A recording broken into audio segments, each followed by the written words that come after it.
क्या पढ़ना है? डिटरमाइनर्स। ठीक है, क्या होते हैं determiners? You can speak slowly. Okay, determiner in all the sentence जो एग्जाम्पल दिए हुए हैं ऊपर आप ध्यान से देखो। You take an apple every day, तुम एप्पल ले सकते हो, एक एप्पल हर day. He is popular in this class, इस क्लास में वो पॉपुलर है। ये this, the, this, any, every, ये सब डिटरमाइन है। क्या होते हैं डिटरमाइन? पढ़ते हैं ज़रा, देखते हैं।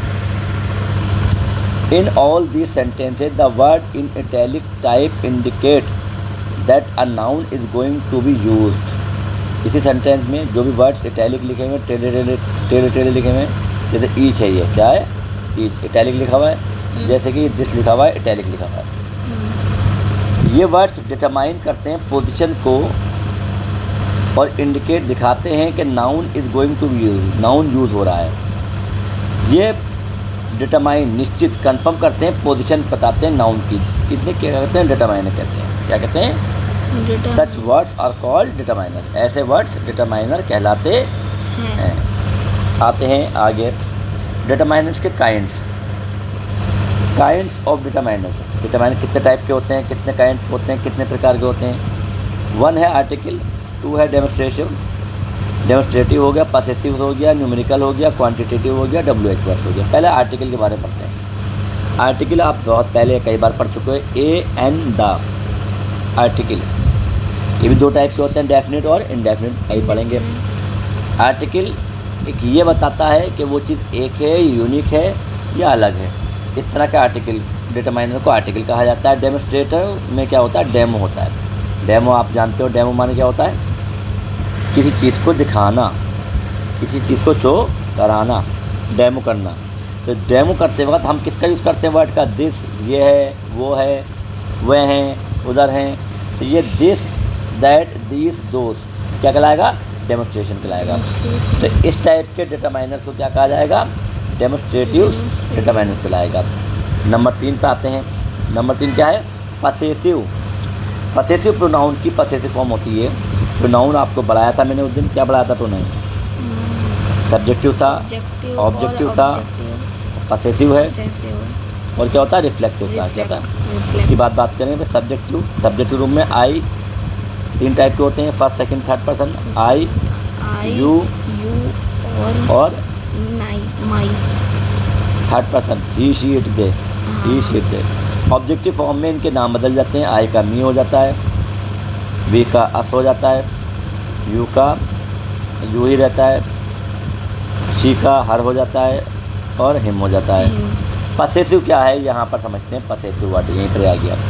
पसेसिव वर्ड जो है my, her, his, him, our, their etcetera, ये पसेसिव होता है। रिलेटिव में इसको नाम इसका जो देते हैं वो एडजेक्टिव फ्रेजल कहते हैं, क्योंकि इनके साथ कोई ना कोई नाउन होता है। और अगर हम डेफिनेशन बात याद करें प्रोनाउन की, तो प्रोनाउन की डेफिनेशन थी, pronoun is a word which is use in place of noun. In place of noun, इसका मतलब क्या हुआ कि नाउन की जगह यूज़ होते ही है। लेकिन इन पसेसिव में आप जब भी देखोगे तो इनके साथ कोई वर्ड होगा, जैसे माई कार, मेरी कार, माई ब्रदर, ठीक है, हर स्कूल, उसका स्कूल, हिज, इसके साथ वर्ड आएगा, हिज क्लास, उसका क्लास ले लो। तो ये सारे वर्ड बेटा जो आएंगे क्या आएंगे? एक पसेसिव के साथ आएंगे। तो इनके साथ नाउन आ रहा है। तो रियलिटी जब इनके साथ नाउन आ रहा है तो ये रियलिटी में प्रोनाउन की तरह मेन नहीं गए जाते हैं, प्रोनाउन ही, पसेसिव प्रोनाउन। और इनको जब यूज़ करते हैं इनके साथ तो डिटरमाइनर अलग वर्ड में, इसको अकेले को डिटरमाइनर कहा जाता है। माई कार पूरा प्रोनाउन हो गया, पसेसिव प्रोनाउन, और कार अलग नाउन है, और माई अलग क्या है? पसेसिव डिटरमाइनर है। क्या है? माई पसेसिव डिटरमाइनर है, और कार क्या है? नाउन है। और पूरे को कंप्लीट को क्या कहेंगे? पसेसिव प्रोनाउन कहेंगे। क्या कहेंगे? पसेसिव प्रोनाउन कहेंगे। तो पसेसिव भी क्लियर हुआ। अब अगले पे आ रहे हैं हम, क्या पे आ रहे हैं? नेक्स्ट पे नेक्स्ट क्या है, न्यूमेरिकल। न्यूमेरिकल तो नंबर होते हैं, पता ही होगा, 1 2 फर्स्ट 1 2 पहला दूसरा, कुछ नहीं, कुछ थोड़े बहुत, एक हर एक, आइदर या तो ना इधर ना तो, इस टाइप के नंबर्स को न्यूमेरिकल, जो नंबर संख्या बताएंगे कि नंबर बताएंगे क्या होंगे, उन्हें न्यूमेरिकल कहा जाएगा। अगले आते हैं क्वांटिटेटिव। क्या होता है क्वांटिटेटिव? क्वांटिटेटिव जिसमें क्वांटिटी का पता चले। क्वांटिटी मतलब उसकी शाबाश, लेस मोर, उसकी नंबर्स पता न चले, उसकी क्वांटिटी कैपेसिटी पता चले कि वो वॉल्यूम में कितना है, आयतन उसका वॉल्यूम कितना है, या उसका मास कितना है। जैसे सम स्वीट्स, अगर स्वीट्स के नंबर नहीं है तो किलो में स्वीट्स लाए हो तो सम स्वीट जो होगा वो क्वांटिटेटिव होगा। मच मनी, मनी अगर रुपीस में काउंटिंग में लेंगे, मच मनी धन है आपके पास, कितना धन है, लाख रुपया 10 लाख रुपया। लिटिल थोड़ा बहुत, या लेस कम, ये वर्ड क्या कहलाएंगे, क्वांटिटेटिव कहलाएंगे। डिटरमाइनर, ये भी डिटरमाइनर की सीरीज में ही काउंट किए जाते हैं। एक और टाइप का डिटरमाइनर होता है 6 टाइप का, WH words, what, which, whose, ever, whatever, whichever. ठीक है, जब ये वर्ड यूज़ होते हैं तो डिटरमाइन करते हैं, निश्चित करते हैं, कंफर्म करते हैं कि बातें क्या हो रही हैं, तो इनको भी WH वर्ड को डिटरमाइन के तौर पे यूज़ करते हैं। अब इनको हम थोड़ा थोड़ा करके एक एक करके पढ़ेंगे। पढ़ें ज़रा, देखते हैं। आता है अगली हेडिंग,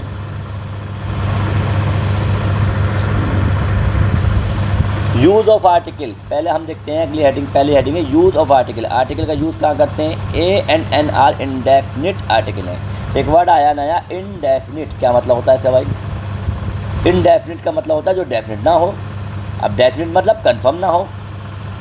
अगर किसी बंदे के बारे में हम कंफर्म नहीं है कि कौन सा नंबर है, तो उसके लिए ए और एन का यूज़ करते हैं और साउंड के हिसाब से होता है। ये तो आप बहुत पहले पढ़ चुके हो कि ए जो यूज़ किया जाता है सिंगुलर कॉमन नाउन के पहले बिगिनिंग विद अ वॉविल साउंड। शुरुआत कैसे होगी, वॉविल से होगी उसकी। क्या क्या होगी, वॉविल। अब वॉविल क्या होते हैं ये भी आपको पता होगा, पहले क्लास से पढ़ते आ रहे हो। A to Z कितने लेटर होते हैं, 26 लेटर होते हैं, जिसमें से 5 क्या होते हैं, वॉविल होते हैं, और बाकी 21 क्या होते हैं, कॉन्सोनेंट्स होते हैं। ठीक है, तो ये आप पहले पढ़ते आ रहे हो। AEIOU, AEIOU, ये सब क्या है, ये सब के सब वॉविल हैं। ठीक है, अब Y, R, table, a young man, ये सब कुछ है। In the sense of any, every और सिंगल। हम जानते हैं किसी एक के लिए, सिंगल के लिए, एनी के लिए, एवरी के लिए, सिंगल के लिए हम ए का यूज़ करते हैं। ठीक है, देखते हैं। ही डिड नॉट स्पीक, तो आ चुका है। चलिए, ये आप ऊपर पढ़ा चुके हैं, दोबारा पढ़ाने से कोई फ़ायदा नहीं है। अभी हम देखते हैं एन का यूज़। क्या का यूज़, एन का यूज़, ये सब ऊपर आ चुका है, मिलकर वही वाली बात बता रहा है। एन का यूज़ क्या करते हैं, थोड़ा कन्फ्यूजन दूर करते हैं। Before a common noun, common noun से पहले। नाउन टाइप्स पहले पढ़ा चुका हूँ, एक ग्रामर का सेंटेंस पढ़ा हुआ है, और नहीं पढ़ा हो तो बन जाएगा। नाउन तो नाउन के बारे में वीडियो अपलोड कर दिया जाएगा कुछ ही देर में, वो आएगा स्पीच में। ठीक है, स्पीच जो बातचीत करते हैं उसके काइंड्स होते हैं noun, pronoun, verb, adjective, adverb, prepositions, conjunction, इन सब के बारे में भी हम समझाएंगे। Come here, use of an before a common noun. एक कॉमन नाउन से पहले सिंगुलर होगा, बिगिनिंग शुरुआत होगी उसकी वॉवेल साउंड से। जैसे an orange, an egg, A की साउंड निकल रही है, egg A, orange O, an owl आ की साउंड निकल रही है। ठीक है, एन अम्ब्रेला आ की साउंड निकल रही है, एस डी ओ तो ए की साउंड निकल रही है। अब एक और चीज़ ध्यान रखना इस बात का, ये पॉइंट तो सभी जानते हैं, लेकिन ये पॉइंट, सेकंड पॉइंट को ध्यान से देखें। बिफोर अ कॉमन नाउन से पहले आएगा, सिंगुलर होगा, लेकिन शुरुआत होगी साइलेंट एच के साथ, जो एच की आवाज़ नहीं आती। जैसे हॉनेस्ट लिखा हुआ है, HONEST, अगर इसकी स्पेलिंग करेंगे तो हॉनेस्ट है, लेकिन ये है एच जो है साइलेंट होता है, और प्रोनाउंसिएशन जो होता है, इसका उच्चारण जो होता है मुंह से बोला जाता है, वो ऑनेस्ट बोला जाता है। क्या बोला जाता है, ऑनेस्ट। ओ की साउंड होती है, ओ की साउंड की वजह से ही इसको वॉविल की तरह ट्रीट किया जाता है, इसलिए इससे पहले एन का इस्तेमाल होता है। एन ऑनेस्ट मैन है, एन ऑनरेबल, ये एच यहाँ पर साइलेंट होते हैं, एच यहाँ पर साइलेंट है और एच साइलेंट है, एन ईयर, ठीक है। यहाँ पर हम इस्तेमाल जो करते हैं, जहाँ पे साइलेंट होगा उससे पहले हमेशा एन का इस्तेमाल करते हैं, ध्यान रखें। अब आ रहा है use of definite article the. Definite article है ये, ध्यान रखना। डेफिनेट मतलब द अगर किसी के पहले लग जाए तो वो कंफर्म होता है किसके बारे में बात हो रही है, वो यूनिक हो जाता है, मेन स्पेशल हो जाता है। ख़ास तौर से द का यूज़ आप ध्यान करें कि कोई स्पेशल हो, कोई यूनिक हो, उससे पहले इस्तेमाल किया जाता है। The for a particular person, कोई एक अलग पर्सन है, थिंग है या एनिमल है जो कि ऑलरेडी बीन मेंशन कर दिया है। बहुत इंपॉर्टेंट है। कोई स्टोरी है मान लें, या कोई चीज़ आप पढ़ रहे हो या कोई बोल रहे हो, आपने कोट के बारे में पढ़ा दिया, the coat has a pocket, coat में एक पॉकेट है, द पॉकेट। अब इस पॉकेट को जब दोबारा बता रहा हूँ मैं, क्या का इस्तेमाल कर रहा हूँ, द का। इससे पहले शुरुआत कही थी पॉकेट के बारे में, आ लगाया था। अगर इसी पॉकेट को मैं दोबारा रेफ़र कर रहा हूँ तो द पॉकेट बोलूँगा। फिर एक और पेन आया, हैज़ अ पेन, और पॉकेट में एक पेन है। फिर इस पेन के बारे में दोबारा बता रहा हूँ तो ये द पेन हो गया, क्योंकि आप द का मतलब पेन, ये यूनिक यही वाला पेन है। ये द पेन जब लिख दिया तो इसका मतलब हो गया कि ये वही वाला पेन है जो ऊपर आपने बताया है, और ये पॉकेट भी यही वाली है जो ये बताया है। अगर द पॉकेट हम लिखते जाएंगे तो ये पॉकेट शुरू वाली, सबसे स्टार्टिंग वाली ही पॉकेट कहलाएगी, और इस तरह पेन भी शुरू वाला कहलाएगा। ये मेंशन कर चुका है काय में, इसको पहले ही मेंशन कर चुके हैं, ऑलरेडी बीन पहले ही। To denote the whole class, पूरे क्लास को बताएं, एक आदमी को नहीं, पूरे डॉग जाति, पूरी डॉग जाति स्पीशीज़ के बारे में अगर हम बातचीत करेंगे, अगर कोई स्पेशल डॉग के बारे में बात करेंगे तो ध्यान रखना वो आर्टिकल द के साथ यूज़ नहीं होगा, लेकिन पूरी डॉग की खासियत बताएंगे, पूरे इंसानों की खासियत बताएंगे तो उनके साथ द का यूज़ करेंगे। फॉर एग्ज़ाम्पल देखें, the dog is a faithful animal, क्योंकि फेथफुल का मतलब होता है, क्या होता है फेथफुल का मतलब? क्या कहते हैं, निडर। फेथफुल का मतलब होता है ईमानदार। हाँ, शाबाश, ठीक है, सच्चा, ईमानदार, ठीक है, फेथफुल, जो हमें नुकसान नहीं करता है। तो डॉग में, सारे डॉग में ये खासियत होती है कि वो फेथफुल होता है, कोई सा भी डॉग ले आओ वो ईमानदार होता है। तो डॉग पूरी डॉग कम्युनिटी को डिफ़ाइन कर रहा है यहाँ पे। डॉग एक अकेले डॉग को नहीं कर रहा है, एक मेरे घर का डॉग है तो वो पूरे क्लास को डिनोट नहीं करेगा। मेरे घर के डॉग के बारे में कोई बातचीत हो रही है तो वो क्लास को डिनोट नहीं कर रहा है, लेकिन किसी डॉग की सारी खासियतें एक ही हैं तो क्या बात कर रहा है, वो क्लास को बात कर रहा है, उसकी ब्रीड को बात कर रहा है, उसकी स्पीशीज़ को बात कर रहा है। यहाँ पर भी देखें एक और example, camel is the ship of the desert, नाम है शिप, शिप जहाज़ कहा जाता है, डेजर्ट रेगिस्तान का जहाज़ कहा जाता है, किसको, कैमल को। और सभी जानते हैं कैमल का एग्जाम्पल का नाम डेजर्ट का शिप के नाम से मशहूर है वो। तो ये कैमल यहाँ पर पूरी कैमल स्पीशीज़, पूरे उसके क्लास को, पूरी उसकी कैटेगरी को डिफ़ाइन कर रहा है, डिनोट कर रहा है, इसलिए यहाँ पर कैमल से पहले दा का इस्तेमाल किया गया है, दा का यूज़ किया गया है। अगली heading, before adjective in the superlative degree. 3 type की डिग्री आपने पढ़ी हैं, एक तो होती है पॉजिटिव, नेगेटिव, और एक होती है कॉम्परेटिव, और एक होती है सुपरलेटिव। पॉजिटिव डिग्री में क्या आता है, पॉजिटिव डिग्री में जो कंपेयर होता है अपने आप से होता है, सेल्फ से, खुद से ही। कॉम्परेटिव में जो कंपेरिजन होता है वो 2 का होता है, इसमें ज़्यादातर वर्ड ईआर मिलता है या मोर मिलता है। सुपरलेटिव डिग्री में जो कंपेरिजन होता है वो सुपरलेटिव में सब होता है, जितनी जानकारी नॉलेज में है, जितने भी लोग हैं उन सब में ही इसका कंपेरिजन होता है सुपरलेटिव। और सुपरलेटिव डिग्री से पहले ज़्यादातर मोस्टली दा का यूज़ किया जाता है, और काय का यूज़ किया जाता है, EST का यूज़ किया जाता है, और मोस्ट का भी यूज़ किया जाता है, ठीक है, मोस्ट, EST, दा। जैसे आपने सुना होगा गुड, बेटर और बेस्ट। आप जानते हैं गुड अच्छा है, अपने आप में अच्छे की बात कर रहा है, बेटर किसी और से 2 में कंपेरिजन चल रहा है, ही इज़ बेटर देन, और हाँ देन का भी यूज़ करते हैं काय में, कॉम्परेटिव डिग्री में काय में, और सुपरलेटिव डिग्री में क्या यूज़ करते हैं, दा का, क्या है, the best, I am the best. अगर आई एम द बेस्ट या यू आर द बेस्ट या ही इज़ द बेस्ट अगर लगा रहा है तो दा ज़रूर आएगा, 100% दा आएगा। क्यों आएगा दा, क्योंकि दा जो आया वो सुपरलेटिव डिग्री से पहले आया है। सुपरलेटिव डिग्री यहाँ क्या है, बेस्ट है, क्या है, तो दा का यूज़ हमेशा ही सुपरलेटिव डिग्री से पहले किया जाता है। एग्जाम्पल लिखते हैं, he is the best man in the city, तो ये बेस्ट से पहले दा का यूज़ हुआ है। She is the most beautiful, सबसे ब्यूटीफुल गर्ल है टाउन में। इन टाउन में जितने भी लड़कियां हैं, जितनी टाउन की लड़कियों को हम जानते हैं, उनमें से उसकी मोस्ट ब्यूटीफुल है, तो उससे पहले दा का इस्तेमाल किया गया है, दा का यूज़ किया गया है। ध्यान रखें, दा का यूज़ किया जाता है काय में, सुपरलेटिव डिग्री में। सुपरलेटिव जो सब में ही जितने भी जानकार हैं, जितने भी नॉलेज में हैं, उन सब में जब कंपेरिजन करता है, उन सब में सबसे बुरा है, सबसे अच्छा या खूबसूरत की बात करते हैं, तो दा का इस्तेमाल इंग्लिश में ज़रूर करते हैं। Next point, before comparative, comparison करने के लिए अगर कुछ चीज़ों में आपने कंपेरिजन करना है तो पहले वर्ड से पहले ज़्यादातर दा का यूज़ करते हैं। द हायर यू गो, जितना तुम ऊंचा जाओगे, द कूलर इट इज़, उतना ही ठंडा होता जाएगा। फिर दिस इज़ द बेटर, ये अच्छा है, ऑफ द टू पेन्स, दोनों पेनों में तो ये अच्छा है। तो दा का इस्तेमाल बिफोर कंपेरेटिव में वर्ड से पहले किया जाता है, जो पहले कंपेरिजन किया जाता है उनसे पहले। कुछ फ्रेसेस हैं, कुछ फ्रेसेस मतलब रट्टा है, फ्रेसेस मुहावरे, लोकोक्ति, कहानियाँ, कविताएँ, इनसे पहले लोकोक्ति मुहावरे से पहले, फ्रेसेस से पहले, सर्टेन फ्रेसेस कुछ से पहले हमेशा दा का यूज़ होता है। You meet him on the way, तो रट्टाफिकेशन है, ऑन द वे होता है हमेशा, ऑन वे नहीं होता है, ऑन द वे। तो ये she is on the point of death, वो मौत के करीब है।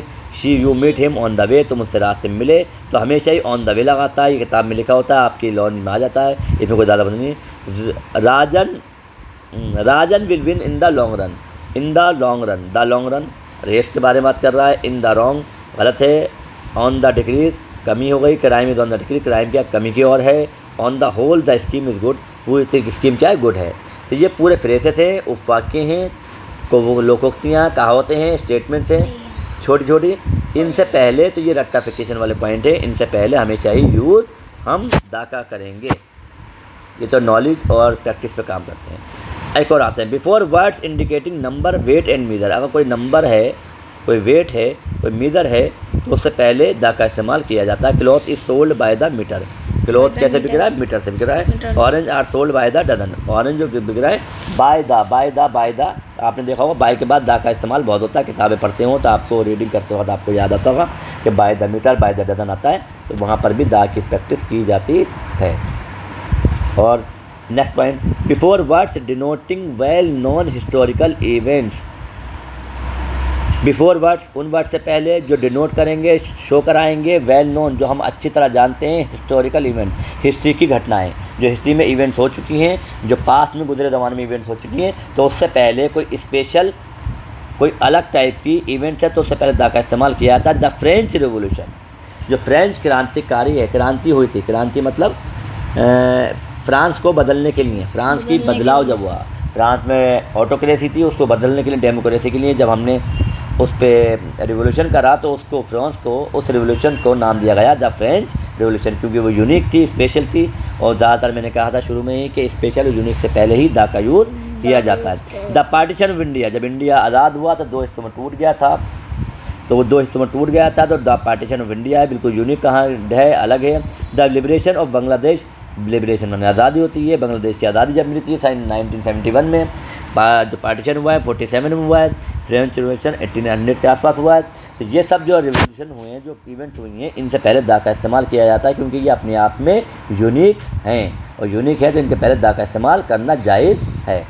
Next point, before the names of reverse, canals, ranges and secret books. ये तो आप पहले से पढ़ते आ रहे हो, बचपन से बहुत पढ़ते आ रहे हो कि रिवर्स नदियों से पहले, कैनल्स नहरों से पहले, रेंजेस, रेंज ध्यान रखना, रेंज और माउंटेन में फ़र्क समझ लें। किसी चोटी का, किसी पीक का, किसी हिल का एक स्पेशल नाम है तो वो उसका पार्टिकुलर नाम हो गया, और पूरे रेंज, पूरे पहाड़ों के ग्रुप को, रिवर्स किसी ग्रुप को, पूरे रेंज को रेंज कहा जाता है। जैसे माउंटेन है तो माउंटेन जो हिमालय का है वो पूरी रेंज है, लेकिन उसी हिमालय में आप कंचनजंगा की बात कर लो तो वो एक चोटी है, एक पीक है, एक पहाड़ी है ऊंची सी, तो वो कहाँ पर है, वो सिक्किम में है। और अगर रेंज की बात कर लो तो हिमालय जम्मू कश्मीर से पीछे पाकिस्तान से लेकर ऑक्युपाइड कश्मीर से लेकर कहाँ पर जा रहा है, आगे म्यांमार जा रहा है, ये पूरी ही रेंज कहलाएगी, ना कि ये उसकी अलग चोटी कहलाएगी। सेक्रेट बुक्स पवित्र किताबें होती हैं, ओशन समुद्र होते हैं, माउंटेन पहाड़ होते हैं, आइलैंड्स होते हैं, कुछ कंट्री और कुछ स्टेट जहाँ के नाम भी अपने आगे वो दा का यूज़ करते हैं, वो अपने आप को स्पेशल पर्टिकुलर दिखाने के लिए शुरू से ही दा का इस्तेमाल करते आए हैं। जैसे द हिमालय, ध्यान रखना द हिमालय वर्ड है, लेकिन द माउंट एवरेस्ट गलत है, क्योंकि माउंट एवरेस्ट चोटी का नाम है जो कि नाम रखा गया है। एक अलग ही पीक है एवरेस्ट नाम के पर्वतरोही के नाम पे रखा गया था, ये माउंट एवरेस्ट कहा जाता है। तो उससे पहले दा का इस्तेमाल नहीं करेंगे क्योंकि ये एक पीक है। लेकिन हिमालय पूरा ग्रुप है, किसका ग्रुप है? पूरी माउंटेन्स का, जो कि चल रहा है। मैंने बताया था पीछे पाकिस्तान ऑक्युपाइड कश्मीर से लेकर अफगानिस्तान घाट से लेकर आगे म्यांमार तक, थाईलैंड तक चले जाते हैं। सतलज नदी है, पंजाब है, ठीक है, यूनाइटेड स्टेट्स है, अमेरिका यूके है, इंडियन ओशन है, भाखड़ा नंगल बांध है, कैनल है, गीता किताब है, बुक है, ट्रिब्यून है, ताज है, गोल्डन है, टेम्पल्स, ये सब के सब जो नाम आपके सामने आ रहे हैं सब के सब क्या हैं? यूनिक हैं, एक ही हैं वर्ल्ड में, इसलिए इनसे पहले नाम लिखा जाता है। एक और point, before a proper noun. Proper noun क्या होता है? ख़ास नाम से पहले, जबकि वो कॉमन नाउन की तरह ट्रीट किया गया। ये पहले पॉइंट ऊपर आ चुका है। अगर कोई भी कॉमन नाउन आया है, वो प्रॉपर नाउन आया है, किसी का स्पेशल नाम आया है, जैसे मेरा नाम मोहम्मद इमरान है, लेकिन मेरे मोहम्मद इमरान के नाम को एग्जाम्पल के तौर पर इस्तेमाल कर लिया जाए तो मेरा नाम कॉमन हो जाएगा, फिर वो कॉमन नाउन की तरह ट्रीट किया जाएगा, इसलिए इससे पहले दा का इस्तेमाल किया जाएगा। सबसे अच्छा एग्जाम्पल ले लें आप कि आपने किसी साइंटिस्ट का नाम लिया और साइंटिस्ट को एग्जाम्पल करा कि तो ये वाला साइंटिस्ट बन रहा है कि आइंस्टीन बनने की कोशिश कर रहा है, तो इसका मतलब आइंस्टीन के बारे में बात नहीं हो रही है, आइंस्टीन की तरह एग्जाम्पल दिया जा रहा है। तो यहाँ पर आइंस्टीन प्रॉपर नहीं हुआ, यहाँ पर क्या कॉमन नाउन हुआ, क्या हुआ? तो इसलिए इनसे पहले दा का इस्तेमाल किया जाएगा। लाला लाजपत राय, आप जानते हो बहुत महान क्रांतिकारी गुजरे हैं हमारे देश के।